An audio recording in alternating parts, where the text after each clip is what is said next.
In this video, I have a Louis Vuitton handbag unboxing to share with you, and I got an incredible deal on this bag. Preloved. This is a leather handbag. I have been looking for the perfect leather Louis Vuitton handbag for me at the right price for a while now, and I finally found it. This is a special bag. I can't wait to share it with you, and I will share how you can get one of these bags for an incredibly cheap price, relatively speaking, as well. So stay tuned and welcome. I'm Autumn Beckman, and I'm here to help you live your most luxurious life within your budget. I post new videos on Tuesdays, Thursdays, and Saturdays, so please make sure you're subscribed so you don't miss any of those, and so you don't miss my daily community posts where I share the best sales of the day and fabulous handbags that I find. You'll find those on YouTube, LTK, Instagram, and Facebook. I'll have all of my socials linked in the description box below the video, so you can follow me anywhere you are. And down there you'll also find my website, autumnbeckman.com/shop. That's where you'll find handbags and accessories I have for sale, as well as the My Handbag Collection Organizer. These are planner pages that I've designed to help you organize and curate your handbags and your life. The heart of which is the item tracker. This is where you can record everything you'd want to know about your handbags and small goods. But I have so many other pages to help you track different aspects of your collections, whether that's handbags or something else. Plus, I have calendar pages in a variety of formats so you can find what works best for you, and so much more. In this box is a leather handbag from Louis Vuitton that was first introduced in 2014. And because of that, there are not many videos on this bag. Before I bought it, I wanted to do a little bit of research, learn a bit more about it, make sure it was something I wanted. And I usually go to YouTube for that, but I think I only found 2 videos, and they didn't give me all the information that I was hoping for. And that really surprised me because this was a pretty popular bag. It's also one of their very, very high-end bags, and it's a bag they've done a ton of different iterations of. So I'll unbox this, we'll do all the usual things, but I'll also give you a little bit more information about the bag. And of course, I will have fantastic options linked in the description box below. So let's get into this.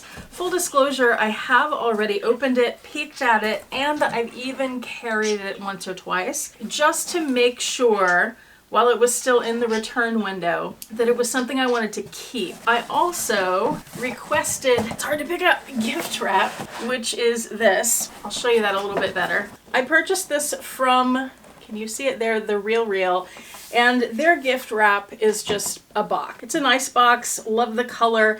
I did this because I wanted that little bit of extra protection besides having such a nice bag just in that cardboard shipping box. Because often The Real will just throw a bag, it doesn't matter how nice a bag it is, they'll just throw it in a cheap dust bag and stuff it in the box. Often the boxes are smaller. I've received some handbags that should not be folded because they completely ruin the handbag.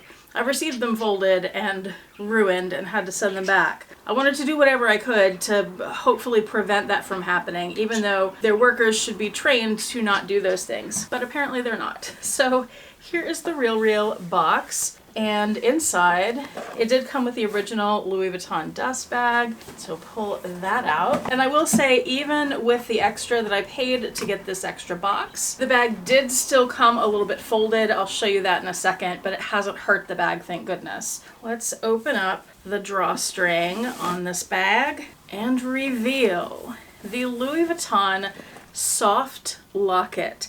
This is in the MM size. It's my understanding that this one is Torion leather. I don't know the official color name of the leather, but this one has the python trim on the handles on the front and back, on the zipper pull, and on the clochette. So I'll bring this closer and give you a spin. So here is the front of the bag. Again, this is called the soft locket. So it is very soft and smushy. There's not a lot of structure to it.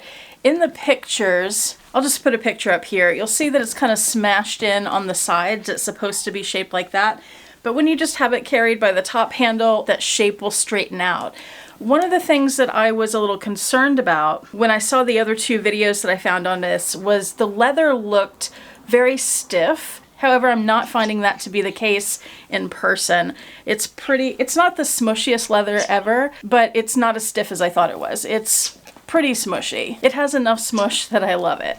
So there's the front. You can see that it's in 3 panels, the leather here. You have that center panel and then the side panels. You also have this little detail of the trim here with the edge showing. The chaps on these handles are very pointy, and those are sewn down where the handles always stay up. They're not going to fold down. Louis Vuitton Paris is stamped here into the leather. In this case, this bag has silver stamping and silver hardware, but some of them do have gold, so that's something to pay attention to if you look for one of these. So there's the front. When we turn it to the side, you can see the base is wider at the bottom and it tapers in up at the top of the zipper. You also see there's this metal piece here that holds the lock, and mine did come with the original lock. And if you look at the zipper pull, it has this metal ring here that fits over that ring, so you could put the lock on the outside and lock the bag closed, which I would never do, but that is a nice option to have. So going from the side, we'll turn it around back, and the back looks exactly the same as the front, except you don't have the logo. No exterior pockets on this bag.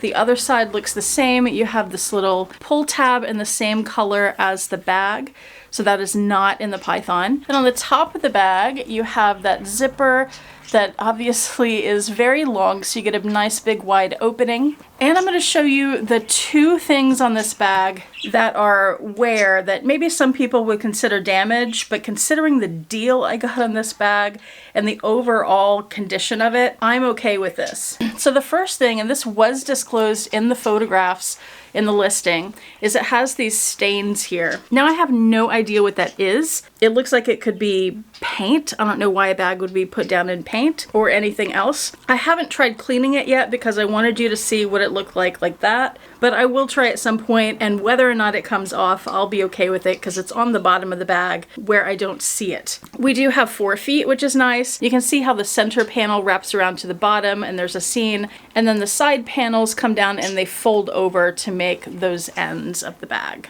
Now the other wear to this bag that was not disclosed is on the glazing inside these handles. I think you can see it particularly well there. The glazing is supposed to be this really dark color, but the glazing is missing along this area here on both sides of the handle. There's also a little bit of lifting to the edge of the Python here, which is normal with snakeskin. And you do have stitching right along the edge, so it's not going to get any worse than it already is. I have some things to seal up those edges, some edge coat glazing. So I feel confident that I can work with that a little bit and get it to where it's fine and it won't have any more damage. Now opening this bag up, you can see that it is one giant cavernous compartment. There's not much organization at all in here, and I'm fine with that because I use bag organizers and pouches inside my bags anyway. It's done in this luscious brown suede or alcantara lining. You do have a big zippered compartment on the back here,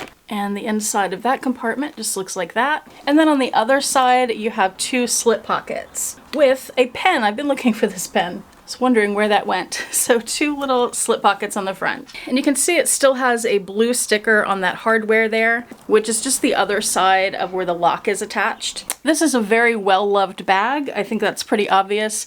So I'm not sure why this sticker would still be there, but that is removed now. And there's also one on the other side, so I'm taking that off as well. I also wanted to point out, and I'm not sure if it's going to come across on camera, but there are striations in this leather that you can see, which are from natural veining in the leather, and that just speaks to the quality of the leather. Though it is coated to make the color uniform and likely more water resistant, that tells me that the coating isn't so heavy that we've lost the integrity of the leather. This bag also comes with a little shoulder strap. It attaches to D-rings right behind the handle here and here, so that would be diagonal, that one and this one. This was back in the day when Louis Vuitton still did thin leather straps that match the bag, rather than those really wide seat belt straps that I have never been a big fan of. The clips look like this, and the strap has 9 adjustments, plus a strap keeper at the end. The little rings to attach the straps are so well hidden behind the handle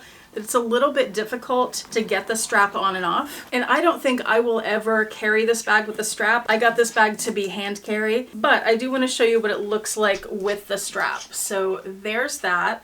This is on the longest length, and that fits on my shoulder like this. The handles are right here, and then the bottom of the bag is a few inches above my knee. If I was to wear this crossbody, which I would not do, the bag sits like this. And then this is it on the shortest length. On my shoulder, it sits right here, so the handles are a little higher, but not up in my armpits, so it's still comfortable to wear. The bottom of my hand fits right under the bag, so that would be a comfortable length for me if I was to carry it with this strap. However, I noticed something here. On the shortest length, the end of the strap hangs down pretty low there, longer than I feel like it should. Not a big deal, but something to be aware of. And like I said, I've already carried this bag twice. I just top handle it, or I put it over the crook of my arm.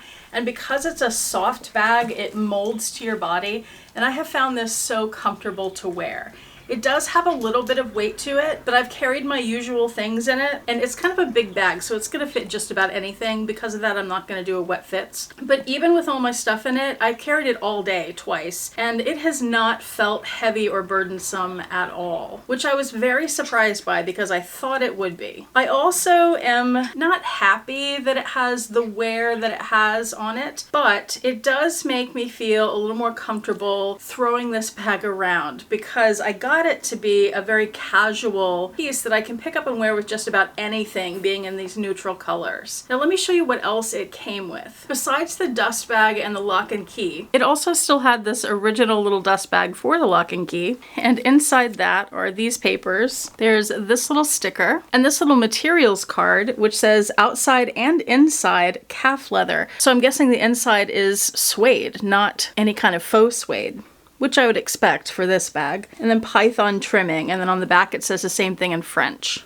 And there's this card, which says item number, CP, I don't know what that means, export license number and country of origin. And then on the back, it says the same thing in French. But there are also some things handwritten on this, which I've never seen before. It's just a bunch of numbers and letters. This number from the barcode sticker and this number are the same. I don't know what the rest of it means, but I found that interesting. It also came with this little book. Up here it says Locket, Louis Vuitton. The back says Louis Vuitton. And then this is text in a few different languages. And it came with this envelope. Sites documentation enclosed. I know I've heard that term. I don't know if I pronounced it correctly, and I don't remember what it stands for. But let's find out.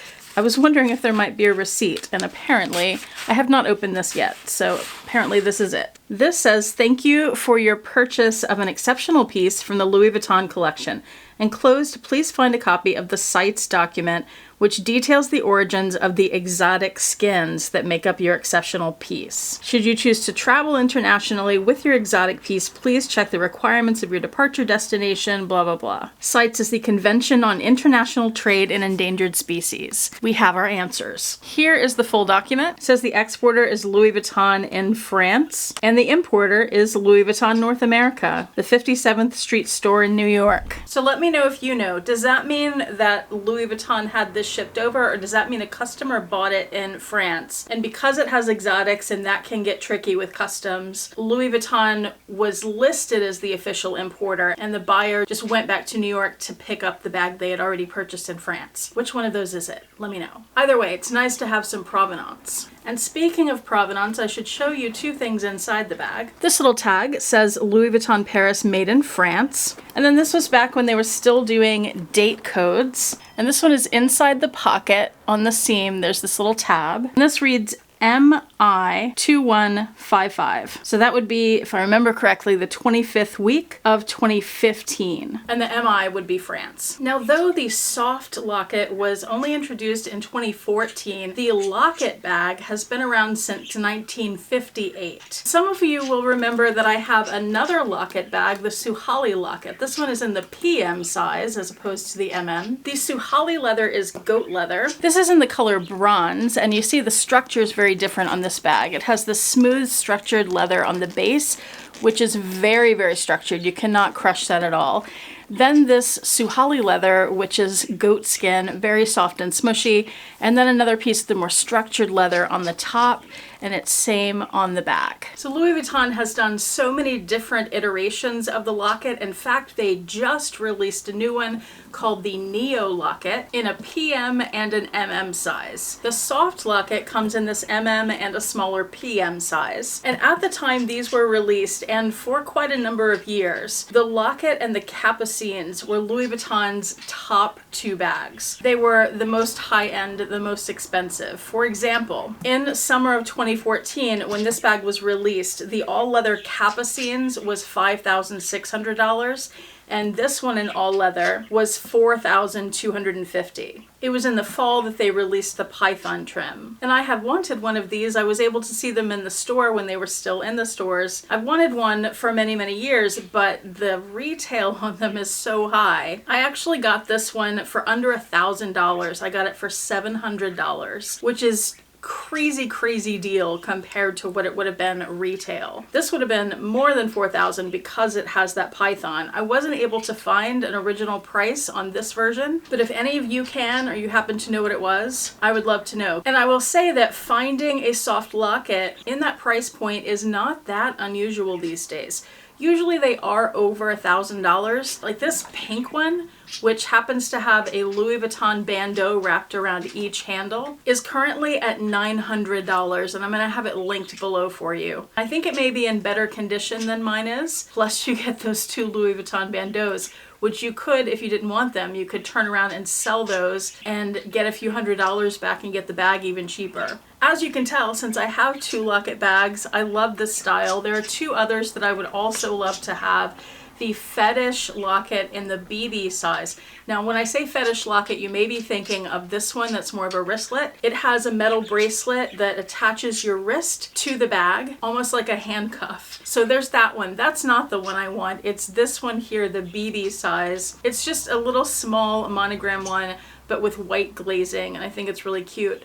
But I also really love this one, which is in a patent leather with the flocked monogram on it. And I love this green. So those are two I've had my eye on for a number of years now, but this is the one I wanted to get first. Louis Vuitton has also done the locket in monogram and some artist collaborations like this Kusama one. So that's my new Louis Vuitton bag. I am thrilled with it, despite its little flaws. Not just thrilled with the bargain that I got, but I love the bag. It's so easy to use and has been really comfortable. And I see myself getting a ton of use out of this one. So let me know in the comments, do you have any kind of locket bag, or have you wanted one, and which one? Tell me all about it. And while you're down there, please check out the links I have in the description box. I'll have links to where you can find some great deals on soft locket bags and some of the other lockets, as well as my website, autumnbeckman.com/shop, and my socials where you can follow me in other places. Thank you so much for watching. I do appreciate it. Hope to see you back here next time, and I hope you have a fantastic day.